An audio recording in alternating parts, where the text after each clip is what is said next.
lang sa sorpresa, pwede nilang harapan. Iba to lang kung ano yung mga gusto nila. And with that, makikita natin sa early rotations, sa first rotations pa lang, kung gaano kabilis makahanap ng winning position. Okay, wait lang. What? Okay. Tingnan mo si Ano yan? Edward. Oh, yan. Yan yung sabi ko lang, how early can you push yourself? So, kinatan agad, tapos wala naman punish yun eh. Kasi heal lang si heal daw. O, tapos bilang lipat naman siya. O, sino guguluhin natin? Luckily ay nakakuha na ni Anathan ang kanyang purple buff, pero mukhang hanggang orange yata ay nagbabalak sumunod.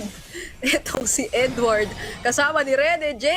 At napa-retribution na kaagad etong si Anathan. Grabe naman yung maagang pag-group up na ginagawa dito ng Aurora. Oh, ang layo ng inikot ni Edward, oh. Naki-share muna siya ng minions. Pahingin naman dyan, oh. Pa-level 2 naman, oh. Tapos pala siya babalik doon. And I think, hindi ako nagkakamali. Aabot pa rin siya doon sa cart niya. Oo, umabot siya. Ang bilis gumalaw ng isang Hilda. Coast to coast, oh. Tuloy, oh. 4v4 to. Sa baba. Okay, may nakikita tayo kaganapan dito. Napakalow na ni Cyprus. Demon Kite, level 4 na rin naman. Si Anathan ay hindi pa. So wala pang Ugi Shadow Kill. Pero grabe, sumakto doon yung stun. Mula kay Demon Kite. First blood onto the jungler. At makakadalawa ang Aurora. Nasama pa si Aluka. Isa para kay Hitman, isa para kay Gildark.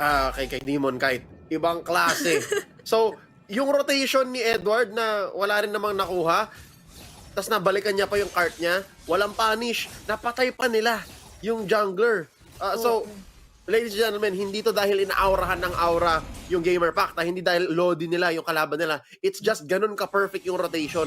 Ganun kaganda. And pag tinignan mo yung kit ng Gamer Pack Chiefs, talaga wala sila masasagot doon. Parang si Edward na choice niya na lagi mag-clear lagpas doon sa tier 1 turret eh. Kasi nung kanina, nung naagapan na niya, yung hindi niya hinabol lang yung cart, ay doon na talaga siya nagpipiling mag-clear. So, only invade na nga itong nakikita natin, only pang gugulo para kay Anathan.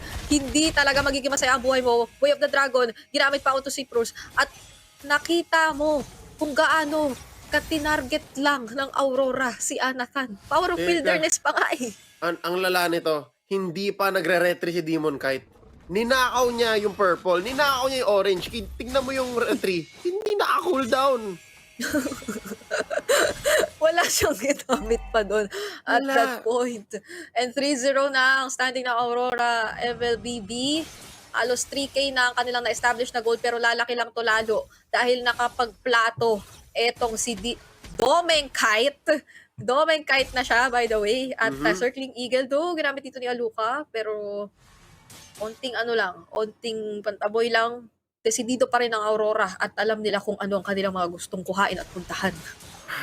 So, bakit worth it na mag-pressure sa taas at mag-rotate after yung iwanan si Riley at mabugbog si Anathan? Number 1, wala namang mangyayari sa farm ng isang Arlot. Pag naka-plato yung Arlot or naka-XP yung Arlot ng lamang dun sa Hilda, basta hindi naman sobra-sobra or hindi to the point na walang ult pa si Edward, walang consequence yun. Kasi nga yung Arlot, wala naman siyang kwenta pag mag-isa lang siya. Hindi naman siya basic attack hero like 1-1. Hindi naman siya nakaka-push agad-agad. Actually, gusto niya sumali sa laban. Pero kung sobrang baon na siya sa value like this, at kinakaya lang siyang bigyan ni Demon Kite at ni Yue ng ganun-ganun lamang. Edward nakapagkat na naman ng sobrang taas, kaya present na naman siya dito sa purple buff. At si Aluka hindi na kinaya yung damage na ibinabato ngayon ng Aurora. Isa na namang libreng purple buff na napunta kay Demon Kite na hindi nga sa kanya yun. Pero pakiramdam ko hindi na nahawakan nitong si Anathan. Wala, si Anathan. Gutom na to. Bilang haya, kahit orange lang, Lods. Kahit orange lang. Ayaw ibigay. So ngayon, may retry na ulit si DK, di ba? Magpe-pressure muna sila, tapos saka sila magta-turtle. Hoy, teka lang. Nawasing-wasto si Edward. Bibigyan yata rito ng Gamer Pack Chiefs.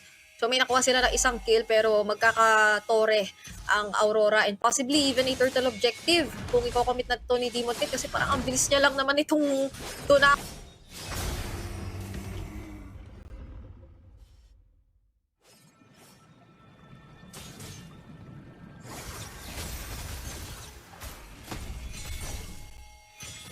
Kasi, tama, kompleto sila sa mapa. Pero kita mo yun, Bri, nag-focus sila sa waves kasi at least yun, sure, na hindi tayo mamamatay, tas may XP gold pa tayo. Ganun kalala ang sitwasyon para sa Gamer Pack Chiefs. Yep. 5 minutes pa lang, parang nagtatago na sila sa tore or at least nagmaman-to-man defense na sila. And talagang kinakailangan na napakaraming resources ang i-allot ng Gamer Pack Chiefs para lang makagawa ng mga paunti-unting depensa. Kasi kahit pakita mo lang nasa harapan, and ito na yung sinasabi natin na hindi naman na sobrang nagtatago ang Aurora. Hinaharapan na talaga nila. Pinapakita nila kung nasan sila na nandito kami. Pero at the end of the day, hindi ka pa rin masyadong makakahanap ng way or ng engage kung ikaw ang Gamer Pack Chiefs. Kasi given naman na nakasulat na rin dito yung lamang na hawak-hawak ng Aurora. So definitely, mag-think twice ka kung ikaw Gamer Pack Chiefs. Parang maghihintay ka ng pagkakamali. Pero at this point, sino ang mahanap at mabibigyan ng sobrang magandang punish? Nandun yung final slash, ginamit na ni Riley, pero napakaganda ng Deathly Graphs. At ngayon ay mapaparusaan pa yata ni Domeng Kite! Pero magkakasabayan lang sila dito ni Yue. Pumasok na nga si Demon Kite with the Blade Surge. Triple kill pala yun para dito sa jungler ng Aurora MLBB. At ganun-ganun lang. May isa kang kapalit, pero nagibabaw na naman ang Aurora. Na-push nila yung tier 1 sa mid, yung top din pabagsak na, may wave sa baba, and siguro kung nagkapalit lang si Aluka tsaka si Arise, tapos tinamaan ng Queller ni Demon Kite, tapos. So you see here, 8,000 gold lead na, wala pang 8 minutes ha. So yung farm ng Aurora dito, more than 1,200 OMG. per minute, approaching 1,200 per minute. And So ganun kabilis. 6K to 2K ang difference ni Demon Kite at ni Anathan. At this point, na 6 minutes into the game tayo. Or Full 7 item minutes yun. na nga. Full item yun. Dalawang items. Merong Hunter Strike, pati, teka lang, mamaya muna natin yan kasi Circling Eagle nagamit na dito. At kumonekta ang Spear of Destruction, pero hindi naman yata papasok si Domeng Kite. Napakalinis na execution. Rene J! Nahanap si Anathan doon.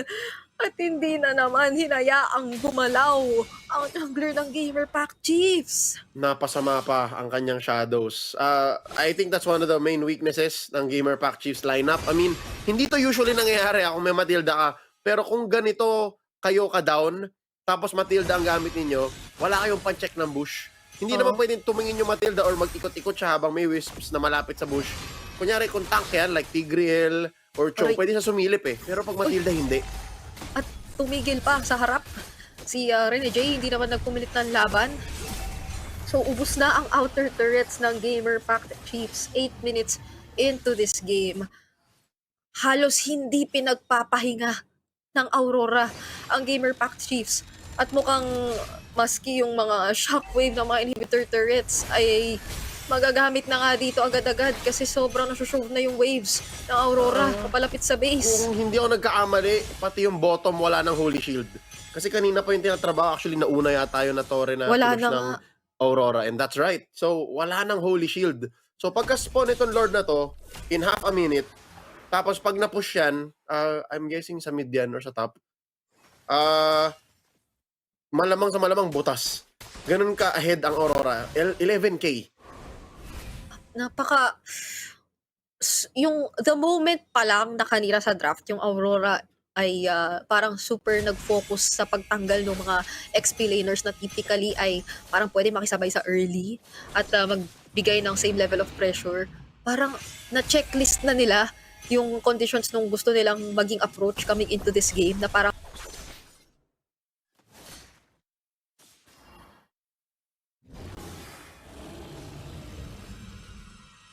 hindi na rin nila pina-level 12 or level 12, level 2 yung Lord o kung ano man. Diretso. First Lord pa lang yan. That's the first Lord. 9 minutes pa lang pala tayo. Yeah. Feeling mo, dapat second Lord na yan. Pero sa bilis ng laro ng Aurora, wala pang Lord yun. Wala pa. Oh. Wala pa pala, guys. Talking about that master stroke in the draft, di ba? Nabanggit mo na parang ang plano na talaga, pahirapan yung XP, i-choke out yung side ng mapa na yun, para kung ano mang i-pick ni Riley is mabubugbog siya ni Edward. Mind you, wala pang Hilda nun. Inantay nila yung Arlot, di ba? Inantay nila hanggang dulo, tapos, Oo bala nga. kayo, anong gusto nyo? Tapos kung ano man yung mapick, talagang bubugbugin nila. Wow! So paano kaya kung iba yun? Pero paano rin kaya kung mabuhay pa dito si Riley? Kasi hindi na mangyayari yun. Pinatumba na agad ng Aurora MLBB. Spear of Destruction kumonekta pero hindi naman magte-teleport doon. Si Domain Kite focus na agad sa mid lane inhibitor turret at kompleto ngayon ang daladala ng Aurora MLBB. Potentially ay baka i-attempt na nilang tapusin ito. Soul Silver, pinatumba na nga doon si Aluka at hindi na pinatagal ng Aurora ang game number 1. Fastest game yet for